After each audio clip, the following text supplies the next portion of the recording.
Hello again. Today is a bit of an unexpected video. My rear right speed sensor died, and today the video is going to be about replacing the speed sensor. Because of that faulty speed sensor, I've got ABS light and traction control light at all times and cannot use the air suspension above 20 miles an hour. Once the sensor is changed, we're going to plug VCDS and clear the fault code from the ECU, and then that should be us good to go. Let's get this started. Okay, so first things first, jack this corner up. Then I've got the jack ready, jack stands, my breaker bar and torque wrench, my toolbox right there with the sensor right on top of it. So let's get this corner in there and get this sensor swapped. There we go, wheel off, wheel under the car as always, jack stand there under the lower control arm, and this is the culprit right here. So first, spray a little bit of WD-40, and while I get my tools ready, let that soak in for a minute. And then what we're going to do is remove that 6mm Allen key, of course unplug the sensor here, and then fight it to come off, because wheel speed sensors are a nightmare to replace. Okay guys, the time has come, and I said it was a 6mm Allen, and no, it's not. I'm sorry, apologize, it's a 5mm Allen.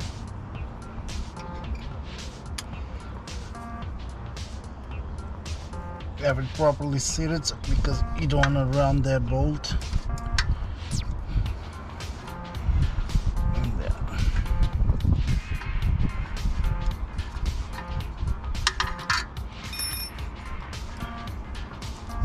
Out it comes. Don't lose it.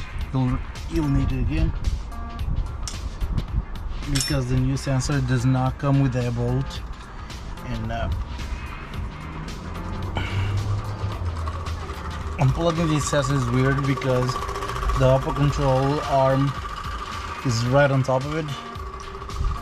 So I'll get even the Allen key just to pull that tab back slightly.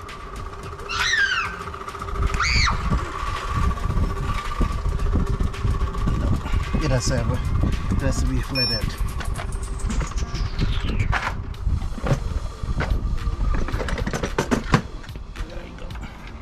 Flathead screwdriver on the tab, and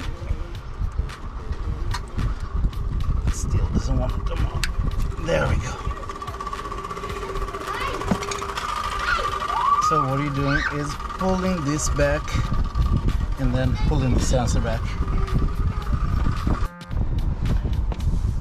Now that I'll have WD-40 there for a few minutes to get this sensor out the way, tucked behind the control arm, and what I'm going to do is I'm going to try to grab with the mole grips and try to twist it off. Here goes nothing.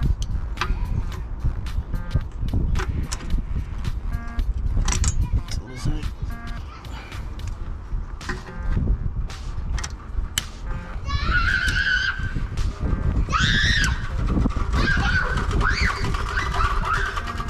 Yeah, it decided to come out to play.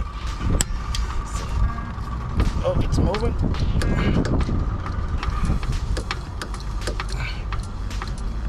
It's coming out.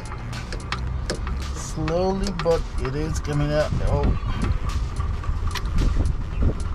look at that. Intact. That's honestly really great. Before I put the new one in, see that hole there? Look how dirty that is. I'm gonna get a wire brush, whatever I can get in there, and clean it, because the new sensor has to be fully seated for it to work properly. So let's get to cleaning. Here we have it, my wire brush and this weird brush thing my wife had to clean inside the hole. This is a soft brush, so definitely won't damage anything in there. Actually, I'm gonna cut this. Hopefully she don't miss it. I'm gonna clean the outside here first.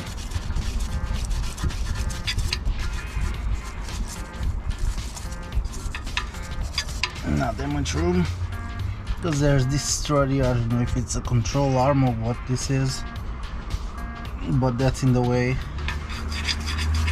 But do the best I can. Or maybe from the top, actually there's a little bit of room between this guard and or splash shield or whatever this is called, and the top control arm can just reach under there.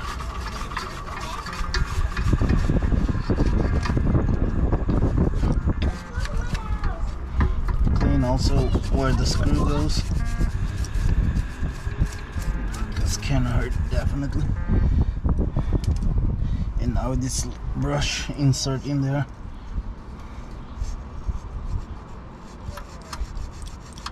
Hopefully won't break on me, because I definitely don't want this in there. It's not that dirty, but well, might as well just try to do the best you can.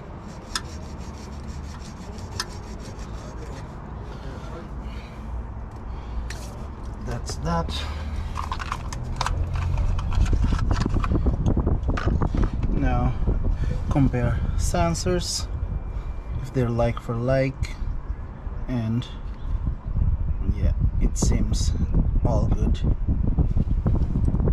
What I'm gonna do is probably not what I should do, but I want to make sure that this is fully seated.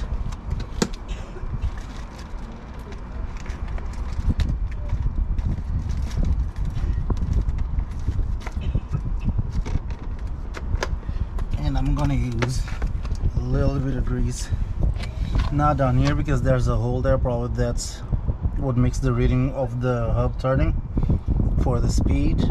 So what I'm gonna do is I'm gonna put a little bit of grease right at the top here where it sits in the hub to help me push the sensor in. And then this is really easy to align because the screw goes through there, and there's another hole right behind underneath the hole for the sensor, and it's really easy to align the sensor in there.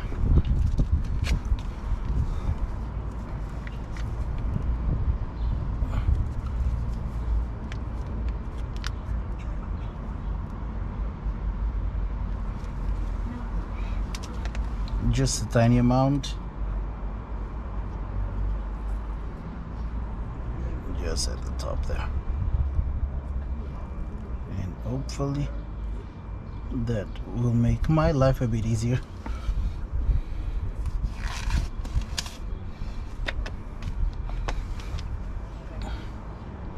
So align this in there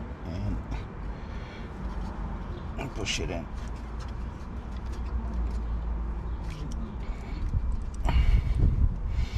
Well, it's going in, but it doesn't seem like the grease is helping a bit.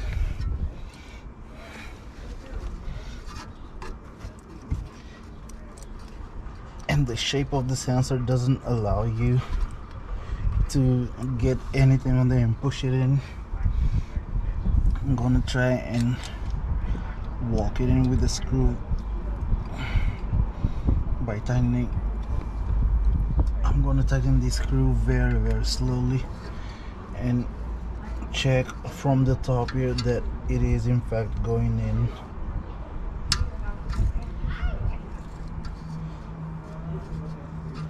And no, it's not. So get the screw out again.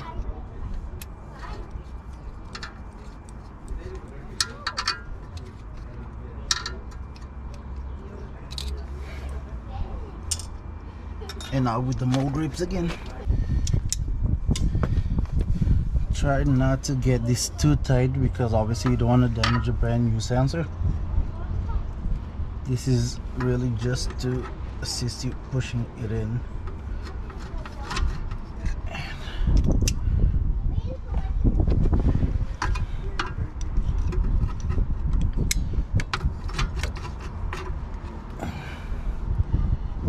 And actually it does work.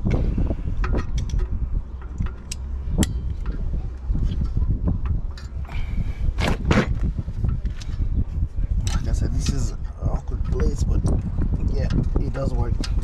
If you rock it back and forth with this, with the mole grips, it will actually work. It's not 100% fully seated.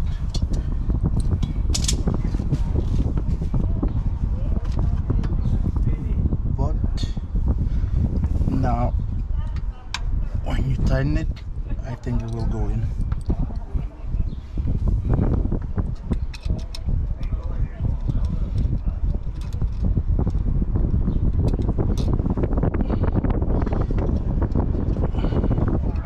And make sure you have this aligned, because I was trying to put the screw in and though it's not even aligned.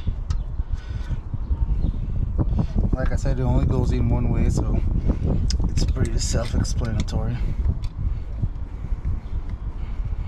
There we go.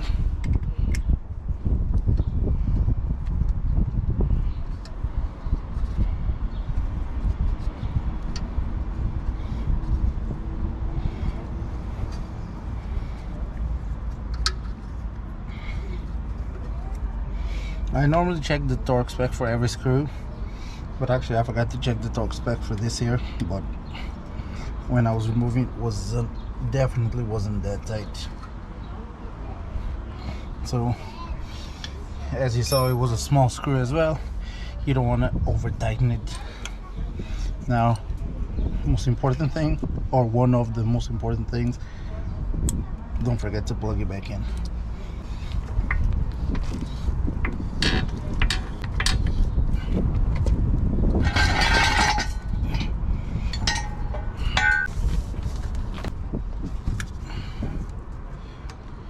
Now it's time for one of my favorite things to do when I'm working on a car, torquing stuff. Q7 wheels, they have to be torqued to 160 Newton meters. So 2 done.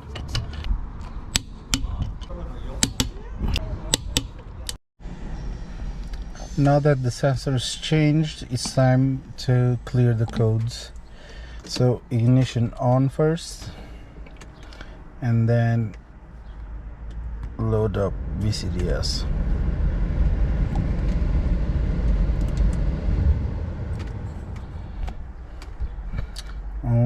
Every time I open VCDS, I go into options and test the connection first.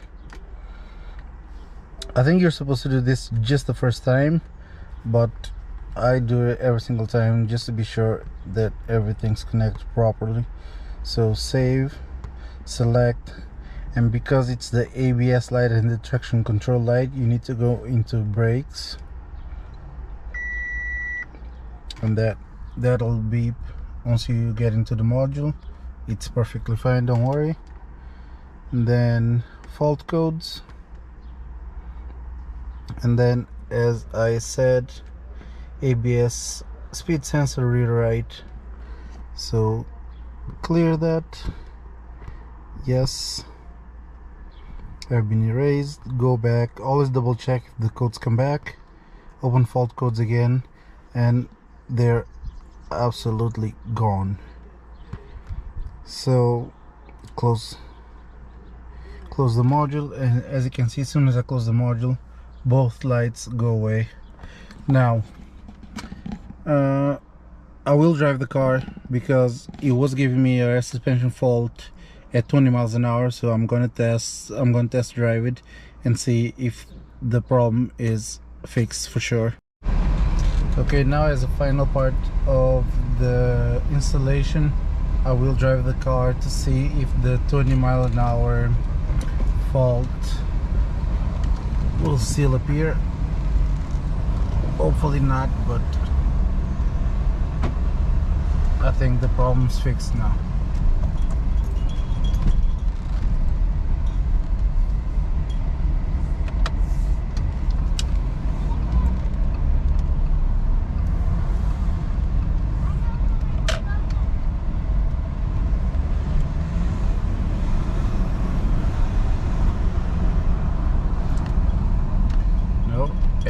feels good. No lights, no beeps.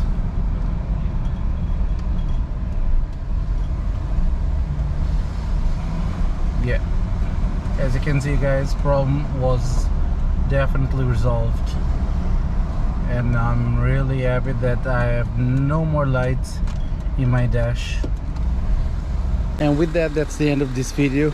She's done, she's fixed, she's back into dynamic mode the way I like to drive it at all times, and I could not be more happy because I've got no more lights on my dash. If you stuck around till the end of this video, thank you very much for watching. Consider subscribing, give it a like as well, so share with your friends and check out my other videos. Thanks very much for watching, and I'll see you in the next upload.